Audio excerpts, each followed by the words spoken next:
informando aos seus seguidores.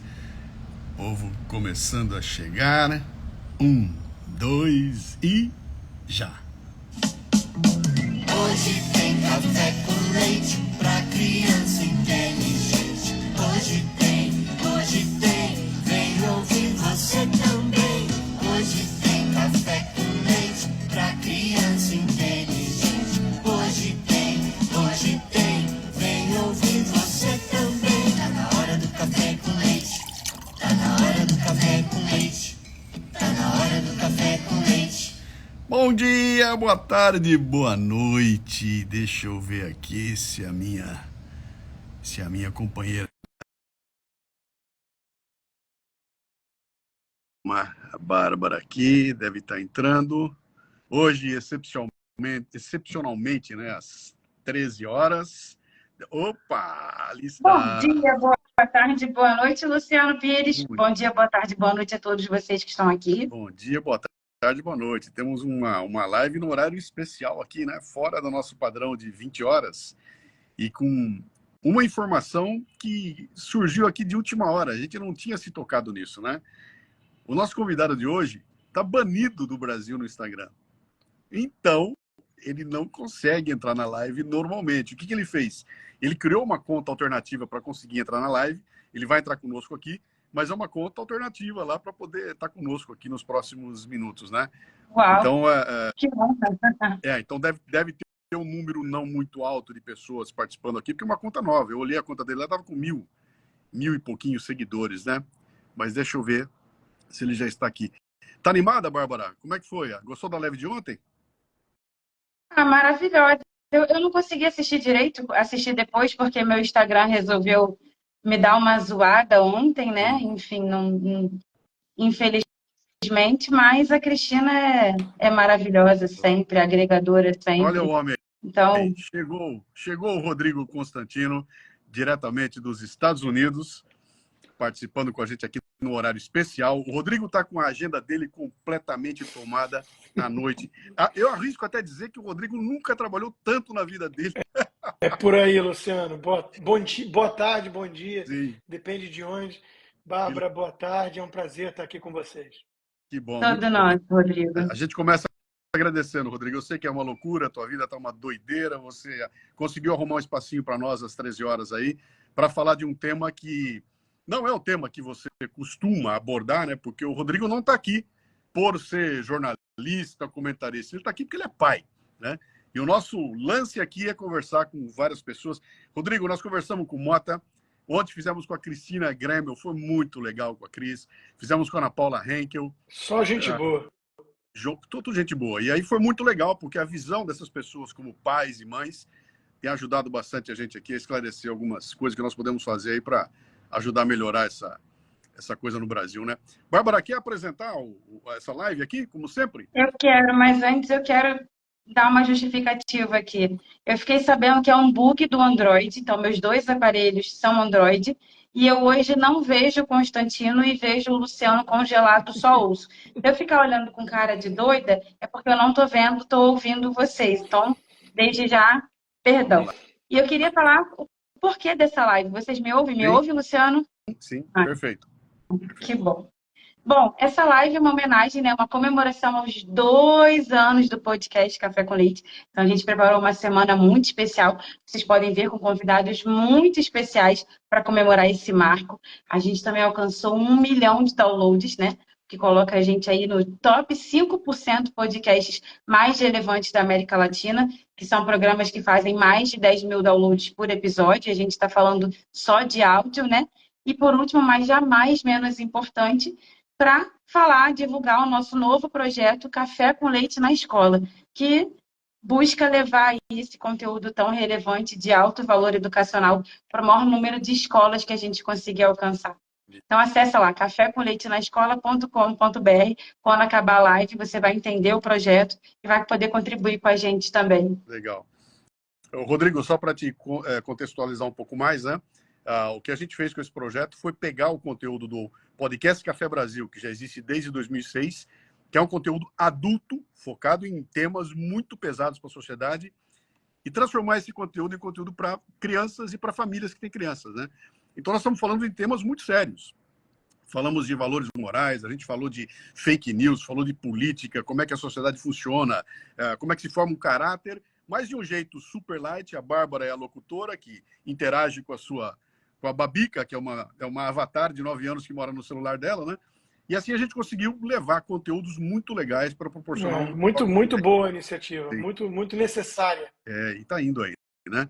Então vamos começar nosso bate-papo aqui, ó. Eu tenho uma primeira pergunta para você, Rodrigo, que vai exigir uma certa reflexão sua, tá? Mas eu sei que você tira de letra. O que você era antes de nascer sua filha, cara? Eu era digamos assim, um irresponsável. Não, eu nunca fui muito irresponsável, mas eu fui pai cedo, com 25 anos, né? Tenho uma filha com 22 anos, e isso, sem dúvida, mudou muito minha vida, mudou muito.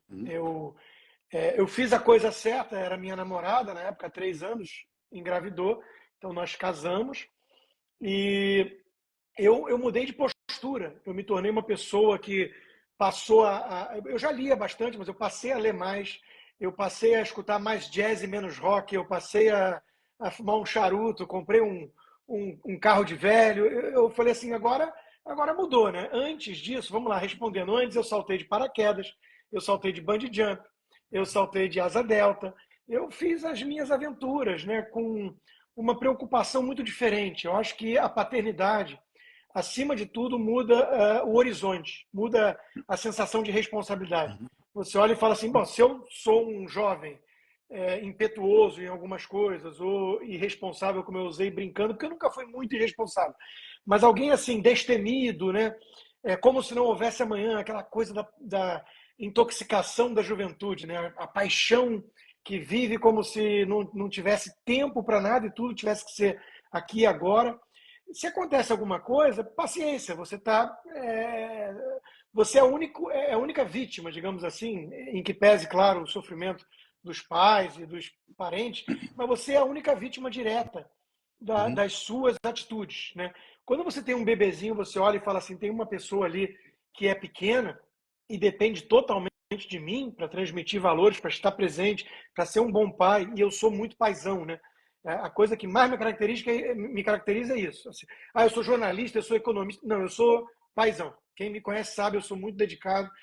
E é porque você olha e fala assim, olha, eles precisam da gente. A gente tem a obrigação, né, o dever moral, além de, claro, um amor incondicional que só quem é pai e mãe entendem, que você tem que dedicar sua vida agora a um outro ser, sair um pouco do seu umbigo. Eu digo isso porque tem filósofos que eu aprecio, eu já escrevi um livro sobre a Ayn Rand, e eu olhava e falava assim, tá, o objetivismo da Ayn Rand, aquilo tudo muito racionalista e tudo, mas faltava um ingrediente naquela equação que sempre me incomodou. Ela não era mãe, ela nunca deu à luz uma outra vida. Sim. E isso eu acho que muda o foco, muda o horizonte, muda muita coisa. Para mim, mudou tudo. Legal. Sabe que a Cristina ontem, conversando nesse momento aqui da conversa, né?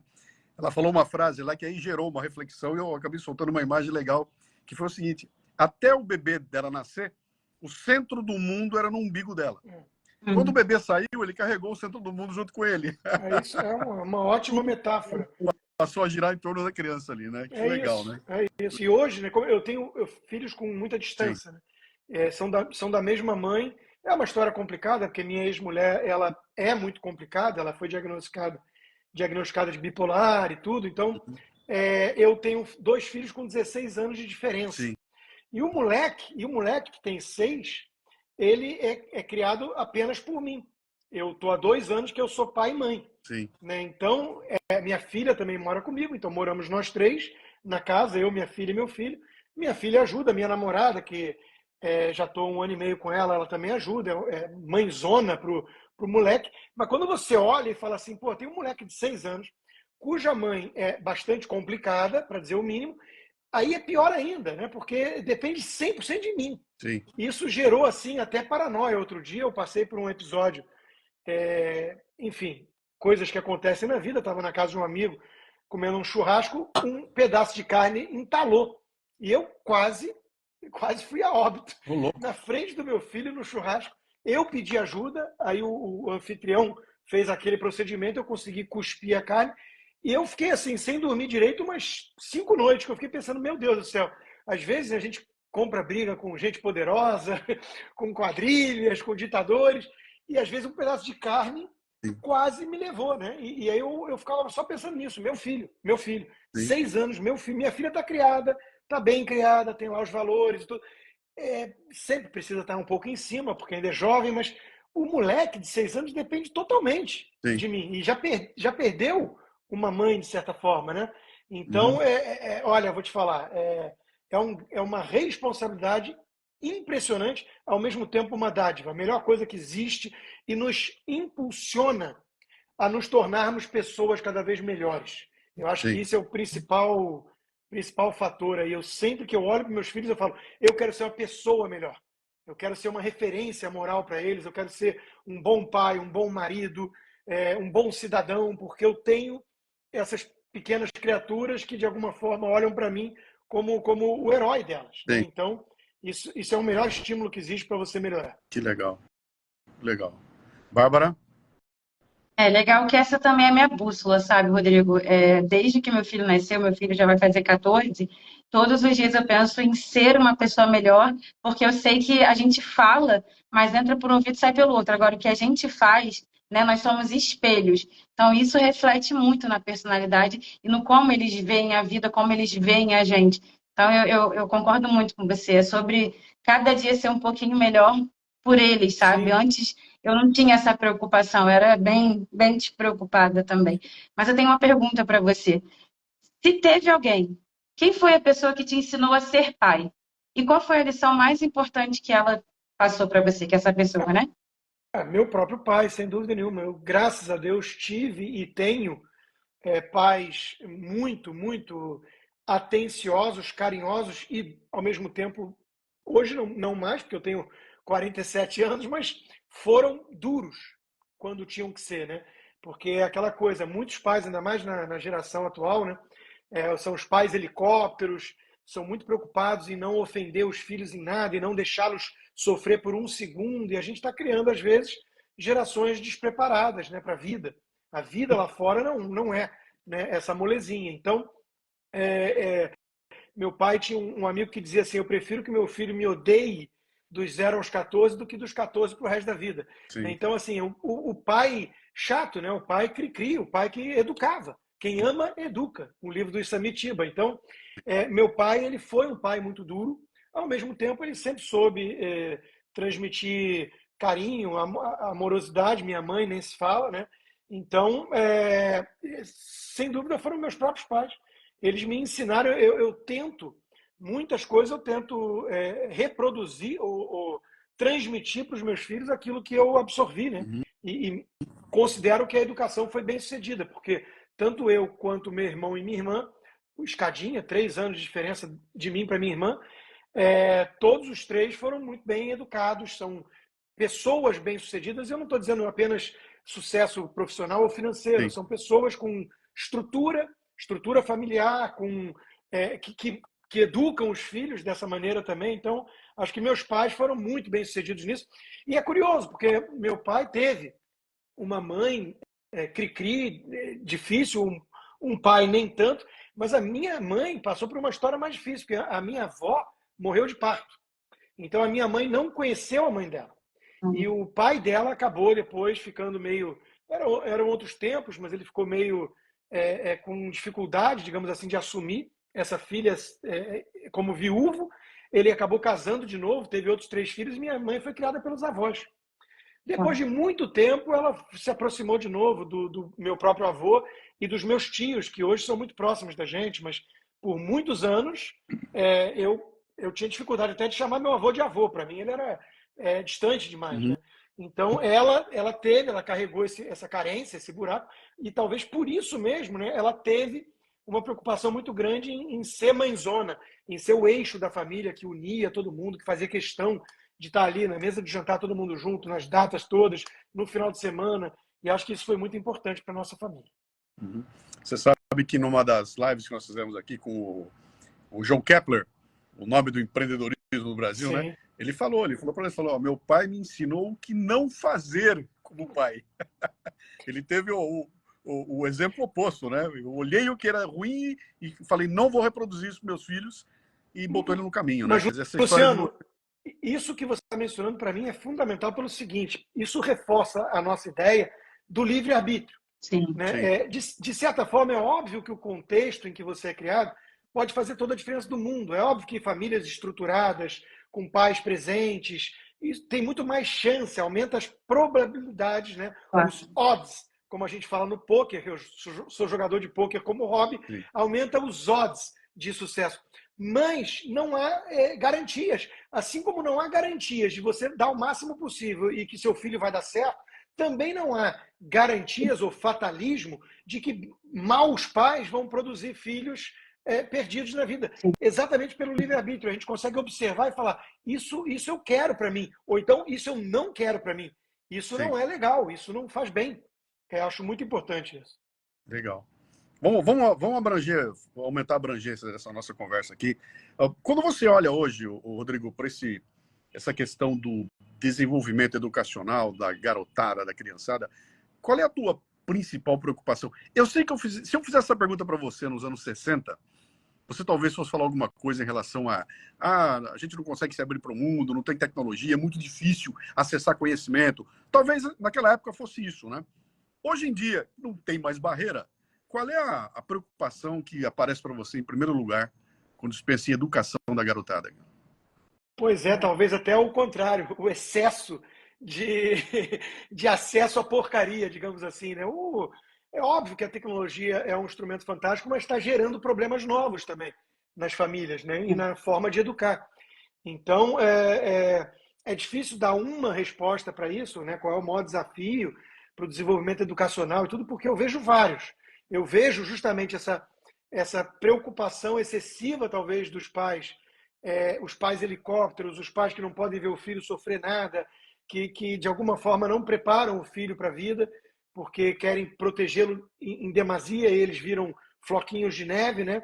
E viver é assumir alguns riscos, viver é saber que se você não tiver limite interno na casa, você vai acabar buscando limite externo, esbarrando eventualmente na polícia, em alguma coisa assim, né? mais drástica. Então, você tem que ter o limite, a educação dura dentro de casa, determinar os limites em relação ao tempo diante da tela, ao tipo de conteúdo que tem acesso, porque hoje em dia é muito fácil. Mesmo com parental control e tudo mais, é muito fácil. O moleque já nasce sabendo driblar isso, entrar em um monte de coisa. Então, se os pais não estiverem atentos a isso, dispostos a se desgastar, a dedicar energia, né, vai deixar para o mundo, e o mundo é isso aí. O mundo é um mundo muito abrangente, muito louco e muito grande aí fora. E hoje em dia é muito acessível para essa garotada.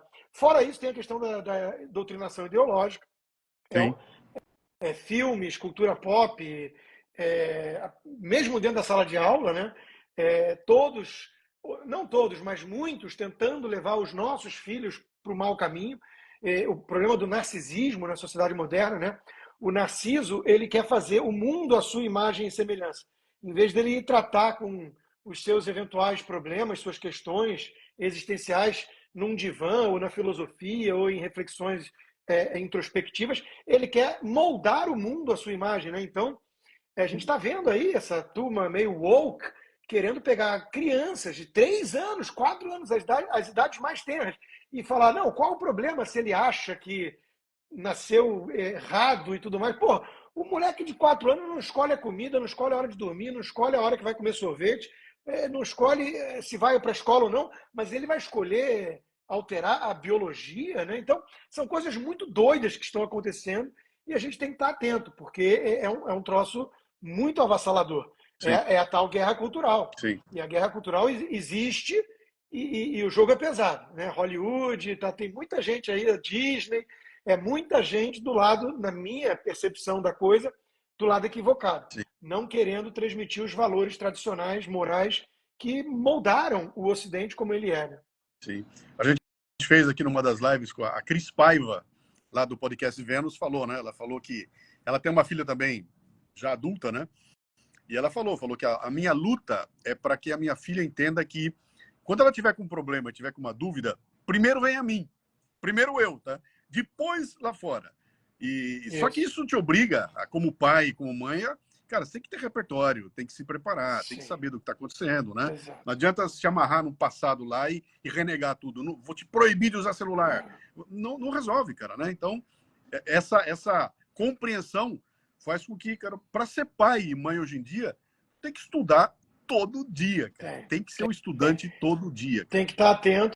Se você for alienado, você não vai nem saber o que estão tentando enfiar a goela abaixo do teu filho lá fora. Tem que ter essa confiança que você mencionou, Luciano, que eu acho muito importante. Né? Você não pode quebrar essa confiança. Tanto que teve um dia que eu peguei meu filho na escola, ele já veio com uma mentirinha, porque ele queria, né? Ele quer, claro, que eu admire, que eu fique encantado com os achievements, as conquistas dele. Então ele virou e falou assim, a professora disse hoje que eu não sei o quê. Por um acaso eu sabia que a professora não tinha ido naquele dia. Tinha se sentido mal, porque a gente tem o grupo dos pais, né? Aqui nos Estados Unidos o negócio é muito pesado. Esses pais, o PTA, eles são muito, muito, muito em cima, né, da escola. E aí eu virei para ele e falei assim, filho, sua professora não foi hoje. É muito feio fazer isso que você está fazendo, mentir para achar que o papai vai ficar orgulhoso. Ele começou a chorar, começou a ficar nervoso.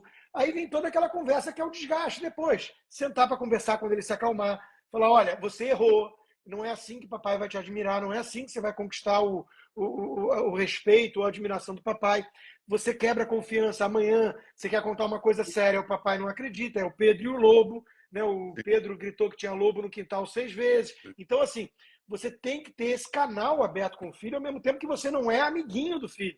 Que é uma coisa que eu vejo muitos pais hoje em dia, né, pecando por isso. Né? Eles querem ser amiguinho, eles querem estar bem com o filho e que o filho ache eles o máximo o tempo todo. Porra, ou você é pai ou você é amiguinho. Não dá para ser as duas coisas. É isso aí. E aí, Bárbara? Estou refletindo bastante. Mas eu tenho uma pergunta, Constantino. Você tem se notabilizado bastante pela coragem de emitir opiniões fortes, né? Num momento que a sociedade anda meio temerosa aqui com certas forças políticas. Mas você é destemido, né? A gente não sabe se de fato tem ou não tem liberdade de expressão. Eu acho que com a história do seu Instagram, a gente não tem liberdade de expressão aqui no Brasil hoje. E você vai lá e continua falando. De onde vem essa coragem? E você passou isso, você passa isso para os seus filhos ou eles têm uma personalidade diferente? Ótima questão, Bárbara, porque eu cheguei a escrever uma biografia, uma mini biografia. Algumas pessoas falaram assim, você é muito novo para isso, que arrogância. Eu falei, não é uma questão de arrogância, porque eu acho que eu mereço uma biografia. Foi um momento de reflexão e introspecção quando tentaram me destruir. Eu tive contas bancárias congeladas, passaporte cancelado, estou sob censura prévia no Brasil. Eu parei e falei, calma aí, cara, deixa eu parar aqui um pouquinho e pensar. E coloquei em papel, que é a minha forma de lidar com isso, é a minha terapia, e escrevi a minha mini biografia. No último capítulo, eu digo assim, justamente por conta do meu filho pequeno, da minha filha também, mas minha filha está mais criada já, por conta do meu filho, das responsabilidades que eu tenho como pai e mãe e tudo, eu preciso tomar cuidado com isso. Eu sei que a gente está mexendo com gente perigosa, poderosa. Então, a minha promessa ali era assim, não, eu preciso, né, digamos assim, slow down, eu preciso pensar nisso e tudo. E eu não estou fazendo, eu não consigo. Por quê? Justamente por causa do filho. Então, é meio paradoxal isso. Mas eu penso assim, pensando no filho, talvez eu devesse tirar o pé do acelerador, ficar mais quieto, andar debaixo do radar, para não mexer com gente poderosa. Ao mesmo tempo, por causa do meu filho, que tipo de pai eu quero ser para ele? Que tipo de exemplo? Me acovardar? Ficar quieto porque me intimidaram e eu vou ser pragmático e sobreviver, em vez de viver uma vida plena, que eu lapide de alguma forma os talentos que Deus me deu na minha concepção? Então, isso é um dilema interessante. O Luiz Felipe Pondé já escreveu sobre isso, com base nos filhos de gente que abrigou judeu na época do Holocausto. É uma coisa, para pensar. Uma família estranha bate à sua porta, você coloca eles escondidos no sótão, com todo o perigo que isso envolve perante o regime nazista, de que se descobrirem vão te matar. E você está colocando o seu filho em perigo por um terceiro. Então, esses filhos, quando cresceram, eles tiveram problemas com isso, muitos. Tem um livro sobre isso. Eles falaram assim, vem cá, será que meu pai não me amava o suficiente para me proteger acima de tudo? é uma pergunta legítima. Ao mesmo tempo, que tipo de pai, que tipo de ser humano ele seria se ele batesse a porta na cara de uma criança que poderia ser o filho dele, buscando ajuda para sobreviver? Porque ele está com medo, porque ele está acovardado, porque tudo que ele pensa é sobreviver mais um dia. Que tipo de pai ele seria? Isso me remete a uma história que eu vou contar aqui, talvez em primeira mão para o público de vocês, do Paulo Guedes, foi meu chefe, 6 anos. E ele uma vez me contou uma história fantástica. Ele falou, Rodrigo, perto ali da PUC, bateram no meu carro. Minto, eu bati no carro da frente. Estava desatento, bati no carro da frente. E eu estava com a minha filha no carro. O cara saiu, não sei o quê, eu pedi desculpas, eu falei que eu ia pagar e tudo mais. Fui um gentleman, fui um sujeito civilizado e que, aliás, assume o erro, como era o caso. O cara começou a crescer para cima de mim, falou que não ia ficar assim, e que não sei o quê, e que não sei o quê, e começou a me xingar e querer ameaçar a violência. Eu não pensei 2 vezes, eu dei a ré no carro e dei uma porrada no carro dele, joguei o cartão, falei, depois me procura que eu pago. E fui embora. E ele me contando depois assim, que imagem eu passaria para minha filha me olhando ali, sendo humilhado por um cara. Eu dei o primeiro exemplo, eu fui educado, eu dei a educação certa. Olha, eu estou errado, tá aqui, desculpa, eu vou pagar. O cara começou a me humilhar, começou a vir para cima, me intimidar. Aí eu olho para minha filha e falo assim, ou eu sou homem nessa hora, ou minha filha vai ter para sempre a imagem de um pai frouxo, de um pai humilhado e covarde. Então veja como é interessante isso. Eu sou destemido, entre aspas, por causa do meu filho e da minha filha. Eu quero que eles olhem para o pai deles com orgulho. Que legal, excelente. Aliás, o Paulo Guedes é um dos maiores contadores de história que eu conheço, cara. Ele é genial, né? Mas muito boa a resposta, Rodrigo. Agora, pensa comigo uma coisa aqui. A gente está numa sociedade que cara, as opiniões discordantes hoje em dia têm sido praticamente exterminadas, né? Estão procurando exterminar. E num ambiente como esse, cara, onde a gente começa a ter medo de falar, isso vai se estender para a garotada também. E, de repente, eu tenho medo que a criançada comece a ficar sem voz, né? Pô, eu vi meu pai me ferrar, eu vi meu vizinho me ferrar, vi meu colega me ferrar. Cara, eu vou calar minha boca aqui. A espiral do silêncio, lembra da história, né? O que você recomenda, cara? Porque você é um cara que toma pancada todo dia. Né? Você tem uma coleção de adjetivos já na tua prateleira aí, que tem coisa que a gente nem sabe o que quer dizer, né? O que você recomenda para criar uma armadura emocional? Casca grossa, né? Casca grossa, exatamente. O que você recomenda para criar isso? Olha, A gente pensa em criança também. Pensa nas crianças também. Tá. Como é que eu começo desde cedo, né?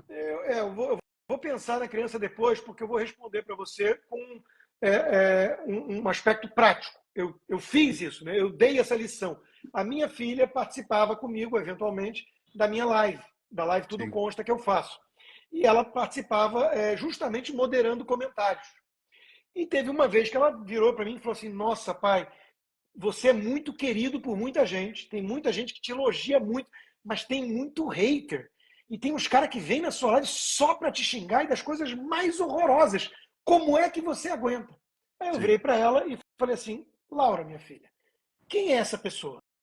Quem é a pessoa que veio me xingar? O que ela faz da vida? Como é que ela é como cidadão, como pai ou mãe? Ela falou, não sei. Eu falei, então, a internet, ela atrai qualquer um. Antigamente, se o cara te xinga e você está vendo ele ali, né? Você sabe quem ele é. Às vezes é o malucão da vizinhança, é o cara esquisito do bairro. Agora, você está aberto ao mundo. Vem gente de tudo que é lugar. Aí vem um bando de gente me xingar disso e daquilo. Você não sabe o quão loser esse sujeito é. Você não sabe se ele é um cara ressentido com a vida que tá uma porcaria, se ele é um picareta, se ele é corrupto, se ele é safado, se ele bate na mulher. Você não sabe nada. E aí você, de repente, vai se importar com isso. Vai virar e falar, meu Deus, eu vou perder energia, eu vou perder tempo, porque tem alguém que eu não faço a menor ideia de quem seja me xingando. Então ela começou a pensar assim, você tem um bom ponto. Eu falei, minha filha, nós não podemos ligar muito para o que todos pensam da gente. Claro, eu me importo com o próximo, porque o Aristóteles dizia que o homem é um animal político. Só pode abrir mão da sociedade um deus ou um bruto. E como nós não somos deuses, né, quem fala assim, eu não ligo a mínima para a sociedade, em hipótese alguma, é um bruto. Eu ligo para a opinião do Paulo Guedes, eu ligo para o que as pessoas que eu conheço e sei que são pessoas legais pensam de mim, porque são as pessoas que vão dar um toque às vezes. Você está mandando mal nisso. Pô, cara, isso aí não é legal. Então, isso é importante, você está aberto com humildade a críticas. Mas isso não são críticas, isso são chacais e hienas querendo confusão, querendo trollar, querendo extravasar as suas angústias e mediocridades em cima do outro. Então, assim, se você quiser agradar a tudo e todos, você vai ser o personagem do filme do Woody Allen, o Zelig. Sim. O Zelig estava lá, com cada um ele virava aquela tribo, aquele grupo. E ele não era ninguém. Ele é um sujeito amorfo, né? Sem identidade, sem espinha dorsal. Então eu falei, minha filha, eu sei quem eu sou, você sabe quem eu sou. Você sabe que o papai é um cara sério, que o papai é um cara honesto, você sabe, não sabe? Então para que você vai ligar e dedicar mais do que 2 segundos? Oh, meu Deus, minha vida, porque tem gente te xingando. E foi assim que eu expliquei para ela. Agora, com as crianças, é mais difícil. Por quê? Porque as crianças elas precisam de aceitação muito, muito grande, né? Elas estão naquela fase justamente de a pressão do grupo é muito intensa para elas criarem a identidade e conseguirem ser aceitas. Então, você explicar para uma criança, meu filho, por exemplo, mais novinho, que, poxa, o fulano pensar que ele é isso, ou falar, porque, veja, criança xinga, criança às vezes é má, né? É o Senhor das Moscas. Assim, o Senhor das Moscas é um livro interessante que mostra que as crianças não são purinhas e angelicais. Mas, assim, a minha resposta para o meu filho, eu já tive esse tipo de conversa com ele, a minha resposta, a minha lição foi assim, meu filho, criança às vezes vai xingar mesmo, e muito provavelmente isso diz mais do menino que está te xingando do que de você. E isso serve para você também. Se você também estiver xingando os outros, isso está mostrando alguma insegurança sua. Então você tem que pensar nisso, você tem que criar instrumentos para saber quem você é, que você é um menino bom, você é um menino legal, você sabe disso. Não importa que os outros tentem te machucar, porque é exatamente isso numa discussão, numa briga que eles vão tentar fazer. Eles vão tentar ir na ferida. Então você tem que aprender a escutar e saber quem você é e que você não é aquilo que estão dizendo. Então foi mais ou menos isso. Desde cedo a gente tem que ir preparando. O Bárbara, toma nota aí para depois você me lembrar. Eu tenho que botar essa história aqui no episódio do Café com Leite, tá? Mas eu vou usar o exemplo dela aqui agora. O Rodrigo está falando, eu me lembrei. Uma vez eu fiz um episódio, um podcast a respeito dessa coisa das críticas e tudo mais, né? E eu usei ali uma história, eu não vou saber reproduzir muito bem, mas eu vou no conceito dela aqui, que é o mestre budista com o seu aprendiz ali, e o aprendiz faz essa pergunta, né? Falou, mestre, como é que você faz? Quando chega alguém aqui e chega com impropério, chega ali xingando, lhe ofendendo, o que você faz? Ele falou, como é? Gafanhoto. Gafanhoto, se alguém trouxer um presente para você, for te dar, e você não aceitar o presente, o que acontece com o presente? Ele falou, a pessoa leva de volta. Ele falou exatamente a mesma coisa. Se alguém chega para mim me ofendendo, eu não aceito a ofensa. E a pessoa que vai embora carregando a ofensa consigo, né? Isso aí vai virar episódio lá, né? É isso aí, boa. Vamos lá. Estamos caminhando já para a reta final, tá? Eu prometi para você que era uma live de 40 minutos, 40 e poucos. Não, tranquilo. Vamos lá. Bárbara, tem uma pergunta? Tenho sim, mas eu queria só fazer um comentário em cima da resposta do Constantino, que sempre respostas maravilhosas, né? Que colocam a gente para refletir. Eu me lembro quando eu tinha 14 para 15 anos, eu sempre fui uma pessoa muito opiniosa, né? Então eu era meio que amo e eu odeio. É difícil eu passar despercebido. Ou a pessoa me odiava, ou a pessoa gostava muito de mim. E eu lembro que eu tinha um hater, assim, na escola, e eu ficava tentando entender por quê, eu não sabia por quê daquilo. E eu começava a reparar naquela pessoa. E era sempre pessoas que tinham muitos problemas em casa, que eu descobria que eram famílias desestruturadas. Então eu acho que essa coisa da frustração gerar o hater é muito real. Eu vivia isso e eu percebia isso quando eu tinha o hater no cara a cara, né? Na internet eu sou pequena, eu não tenho, mas quando eu vivia isso, eu reparava que realmente eram pessoas, na grande maioria, muito infelizes. E aí eu sentia pena, não sentia raiva. Saía a raiva e vinha pena. É isso aí, é isso aí. Eles estão extravasando, né? Algum ressentimento, ou rancor, alguma coisa assim. Eu estou vendo a série Macho Alfa, que é engraçada, inclusive, espanhola, e teve uma cena ontem engraçada, porque uma senta do lado da outra e a outra vira e fala assim, por que você me odeia? Você sempre está me alfinetando, eu nunca fiz nada. Aí ela vira e fala assim, porque você é magra, bonita e famosa. Então, o próprio Thomas Sowell, uma vez perguntaram para ele o que os judeus podem fazer para deixar de ser tão perseguidos, né? É a minoria, é a única minoria tão perseguida que não tem, Sim. digamos assim, direito, né, de proteção, porque os judeus estão sempre no grupo de opressores, mesmo que sejam os maiores oprimidos. E o Thomas Sowell respondeu assim: fracassem, porque é uma minoria perseguida, mas é uma minoria que, na média, é bem sucedida. E, na minha opinião, por vários motivos culturais, né? Então, a inveja, gente, move o mundo. Eu chamo o socialismo igualitário da ideologia da inveja. Então, a gente tem que saber que vai lidar o tempo inteiro com gente invejosa, gente rancorosa, gente amargurada. E, pô, você vai se deixar levar, você vai pautar o seu dia por essas pessoas, você vai ser infeliz junto. Sim. É isso. Rodrigo, você tem 2 filhos, né? A sua filha já na idade adulta, que foi educada aqui no Brasil, né? Na cultura brasileira.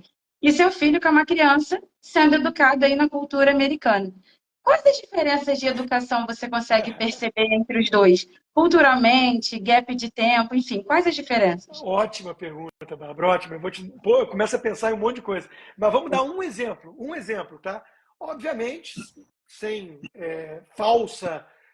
não é nem modéstia, porque isso não é uma questão de modéstia ou não, né? Sem falsa sinalização de virtude, digamos assim, eu sempre fiz parte da elite carioca, né? Da elite brasileira. Elite do ponto de vista socioeconômico, vai.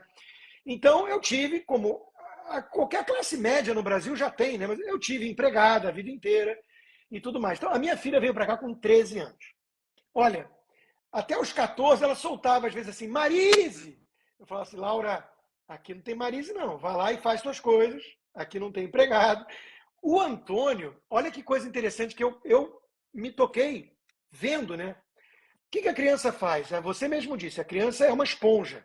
Ela quer ser a gente, ela quer imitar. Meu filho bota gravata. Eu nem uso mais. Meu filho bota gravata e fala que vai trabalhar no quarto. Ele quer imitar tudo que eu faço. O que quer dizer o seguinte: ele tira o lixo da casa. Ele quer tirar o lixo. Ele quer varrer o chão, ele quer fazer a louça. Por quê? Porque ele vê eu fazendo. Então, para ele, os trabalhos domésticos são quase uma brincadeira. E aí eu me peguei pensando nisso. Gente, o cara rico nos Estados Unidos não tem empregado full-time, é raríssimo. Ele, no máximo, tem uma mulher que vai lá de vez em quando, dá uma geral. Ele não tem empregado full-time. Então, o abismo de educação já começa por aí. O senso de responsabilidade. A criança americana, ela nasce tendo como referência os pais que fazem os trabalhos domésticos. E ela não vê nenhum demérito nisso, nenhum problema. Pelo contrário, ela aprende a ser mais independente, mais autônoma. Ela vai fazer o laundry dela, a roupa e tudo. E olha que eu eduquei minha filha, apesar de ter empregada no Brasil, eu eduquei minha filha com essa independência. Minha filha, com 6 anos de idade, 5, botava uma escadinha na cozinha, porque ela não alcançava, para pegar o café da manhã dela e fazer. Porque eu falo assim: eu não vou acordar 6 horas por causa do seu café, não. Você acorda e faz. Então, eu criei com alguma independência e autonomia. Mas aqui nos Estados Unidos isso é chocante, porque todos eles aprendem isso desde muito cedo. Isso é uma das coisas, né? E as outras são os valores todos, que eu escrevi um livro sobre isso, né? Brasileiro é otário? O alto custo da nossa malandragem. Olha, o Roberto da Mata falava muito isso. O Brasil é a sociedade do... Ei, você sabe com quem você está falando? É a carteirada, né? Aqui ei, quem você pensa que é? Império da lei, igualdade, não vai furar fila, não vem para cima de mim com arrogância. Então, isso a gente vê no dia a dia, mesmo na Flórida. Mesmo na Flórida, cheia de latino, cheia de brasileiro, a gente vê uma postura diferente. É uma sociedade mais de confiança e de respeito às regras do jogo, vis-à-vis o Rio de Janeiro, principalmente, que eu sou carioca da Gema, 38 anos de Rio, que é a sociedade da malandragem. É a sociedade da lei de Gerson, onde todo mundo tenta tirar vantagem em cima do outro. Então, isso você já vê na educação dos filhos desde muito cedo.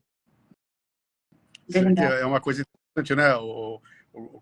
Quando você fala dessa cultura, é que nem o peixe. O peixe não sabe que ele está dentro d'água, né? Ele não vê água, né? E a gente, na cultura, a gente não consegue ver. E a hora que você toma o choque é quando você sai e vai para um lugar e repara, né? Eu tinha um amigo meu que morava nos Estados Unidos e ele falava, cara, você se conforma com o celular que você tem porque você não sabe o que é uma operadora de celular que funciona plenamente, cara. Aí você tá tudo bem, né? Não, Você se muito pior conforma que com isso, meia né? boca. Você se conforma em ter o celular do ladrão, a carteira do ladrão. O ser humano é um ser adaptável. Quem me disse isso a primeira vez foi o próprio Paulo Guedes. Quando ele veio fazer o doutorado dele em Chicago, ele falou, Rodrigo, quando eu voltei, exatamente a analogia que você fez, Luciano. Ele falou assim, quando você está imerso, ele fez uma um pouquinho mais pesada. Quando você está imerso na bosta, você nem sente mais o cheiro de bosta. Aí quando você sai e volta, aí você fala, nossa senhora! Então é impressionante isso, né? Você às vezes precisa sair para olhar e falar assim, meu Deus, o brasileiro está normalizando o surreal. Ele está banalizando o absurdo. Está banalizando o absurdo. Não é assim que se espera viver em sociedade. Né? Então, isso, sem dúvida nenhuma, é um marco. E você vê o peso disso, né? Porque você, para modificar uma situação como essa, não é com uma nova lei. Não é baixando uma ordem. Não. Isso é mudança cultural, cara. É cultural. Isso é de baixo para cima. Eu te dou um exemplo. Minha filha, assim que chegou, 13, 14 anos, a gente foi comer num lugar que é mais baratinho aqui, o Chipotle, que a garotada adora, né? A garotada da escola. Então, eu fui com ela e eu pedi o meu prato, ela pediu o dela e ela virou assim, pai, compra só um refrigerante, porque aqui tem um free refill. Então, a gente vai lá e enche de novo. Aí eu olhei para a cara dela assim, minha filha, seus amigos fazem isso, todos a gente faz isso, compra às vezes um refrigerante para 7. Aí eu falei assim, você sabe por que não tem free refill no Rio de Janeiro? Aí ela, não, eu falei, por isso. Porque no Rio de Janeiro todo mundo pensa com essa cabeça. Puxa, me dei bem, vou gastar menos e ter um refrigerante para todo mundo. É por isso que não tem refil. Então é engraçado que a malandragem, às vezes, é o horizonte míope. É o foco muito curto-prazista. Você quer se dar bem ali, no aqui e agora, e você ignora que se todo mundo pensar assim, como sociedade, nós todos vamos viver num lugar muito pior. Então é cultural. Não tem lei que resolva isso. É cultural. Você lembra do Bastiat, o que se vê e o que não se vê? Exatamente. Exatamente. Por aí, exatamente aí, né? Rodrigo, pensando nisso aí, você acha que a sociedade brasileira tem jeito, cara? E se tem, de quem é a responsabilidade? Hein? É uma pergunta ampla, que é mais para te dar um empurrão, né? Como é que você vê isso? Eu vou dar a resposta mais objetiva e sintetizada do mundo. Sim, tem jeito, a responsabilidade é de todos nós. Não consigo ver outra mágica, né? Não existe uma mágica. Agora, minha implicância maior, Luciano, é com a elite. Porque o povo, vai lá, o povão, é povão em todo lugar. Aqui também você vê, gente, a pessoa está tão consumida daqueles critérios que o Freud dizia assim, olha, tem aqui a sobrevivência básica, botar comida à noite na mesa. O cara não tem o luxo, digamos assim, de filosofar muito. Então, a minha implicância maior é com a elite. Por exemplo, no Brasil, a elite financeira, a elite intelectual, foi essa turminha que fez o L falando que ia salvar a democracia, que embarcou numa narrativa que a gente sabe que é furada. Então, a minha implicância é com a elite. Os Estados Unidos foram feitos como nação por uma elite. Uma elite. George Washington era fazendeiro, virou general, virou primeiro presidente, e o pessoal queria coroá-lo rei. E ele virou e falou assim, não, nós lutamos contra a coroa britânica. Eu não vou aceitar me tornar aquilo que eu combati aqui. Isso é elite. Isso é um cara olhando e falando assim, eu não estou pensando nas próximas eleições, eu estou pensando nas próximas gerações. Que é a diferença de estadista para populista, segundo Churchill. Então, as elites que forjaram essa nação, elas eram elites de estadistas, de gente que estavam debatendo aqui o futuro de um modelo social. Né? Os papéis federalistas, as discussões entre Madison, entre Alexander Hamilton, entre Thomas Jefferson e outros, John Adams, era um negócio de altíssimo nível, porque eram elites criando uma nação, uma sociedade. Né? No Brasil, a mentalidade da imensa maioria é isso aqui não tem jeito, vai sempre dar ruim, meu objetivo é ganhar dinheiro e botar um pé fora e se lamber eu me mando. E olha, é difícil até eu criticar, porque eu escolhi ir embora em 2015.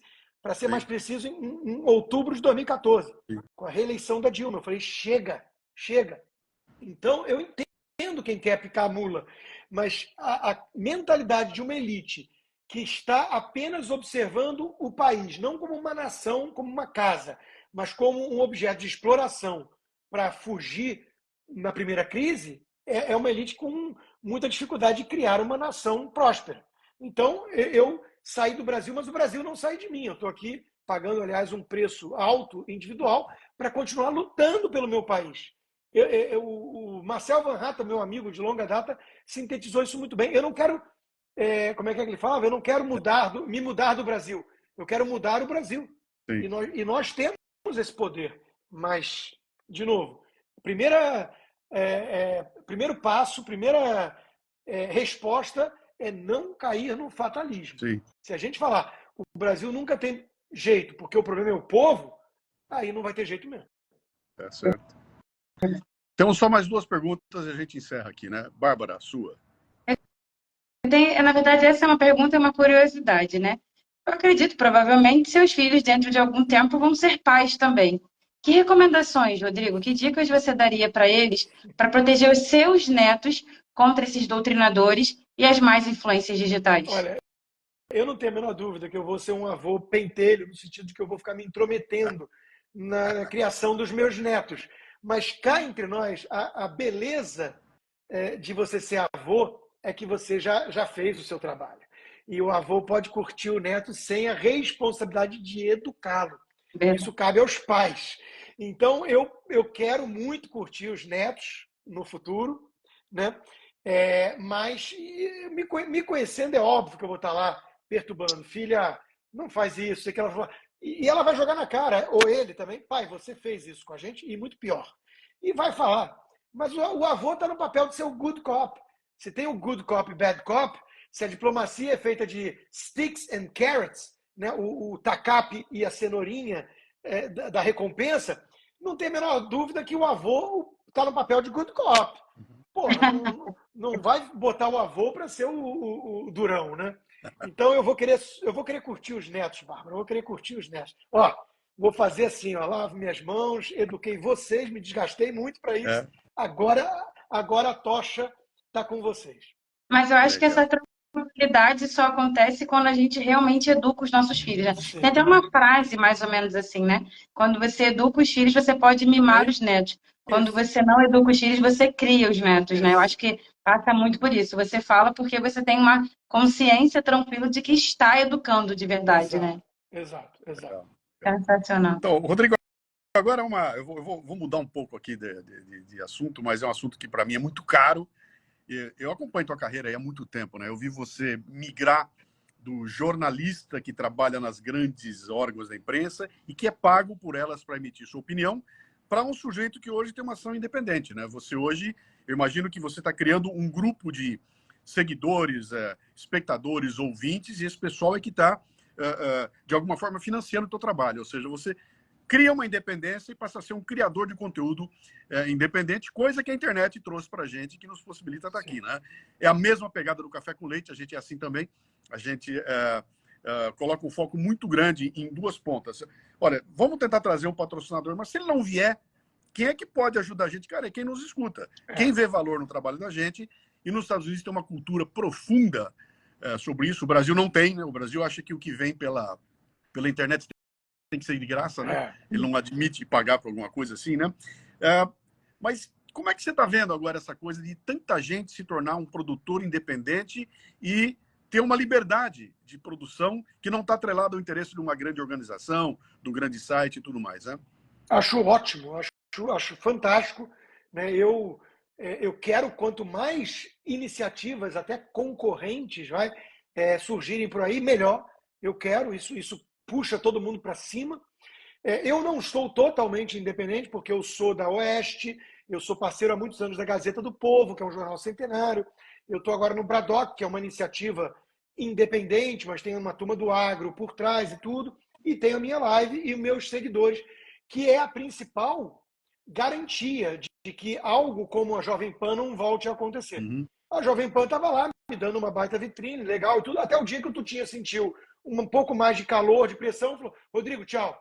Porque eu fui cancelado num episódio lá que eu meti 16 processos e tudo mais da apologia ao estupro, que não foi nada daquilo para quem ouviu minha live, obviamente. E eu olhei naquele momento e falei assim, caramba, é o perigo de você ficar na mão de uma empresa, e fora, claro, a censura. Eu não gosto de usar a palavra censura, porque censura para mim remete à coerção. Eu estou sob censura no Brasil hoje. Nenhum veículo de comunicação jamais me censurou. Eles podiam virar e falar: Rodrigo, eu não quero que fale desse assunto, e se eu não quiser, eu saio e peço demissão. Porque é assim que funciona numa empresa. A empresa tem dono e tem lá os seus critérios e seus valores. Então, eu não gosto de usar a mesma palavra para isso. Mas eu entendo que existam preocupações dentro de uma marca. Quando você coloca a marca no microfone, o cara tem lá suas preocupações. Por exemplo, eu fui colunista 6 anos do jornal o Globo, só que eu lancei um livro chamado Esquerda Caviar, eu passei a meter o malho nos artistas, e aí o Globo olhou e falou assim: meu amigo, a principal fonte de renda nossa são as novelas, e você fica aqui usando o nosso espaço para detonar os artistas. Eles nem explicaram que foi isso, mas não precisava. Eles ligaram um belo dia para mim: Rodrigo, foi tudo muito bom até aqui, a parceria, tchau. Né? E eu entendi. Então, isso é o valor da independência, Luciano. O que a gente tem é poder falar o que a gente realmente pensa. E daí a importância de quem valoriza esse material, esse conteúdo, coçar o bolso.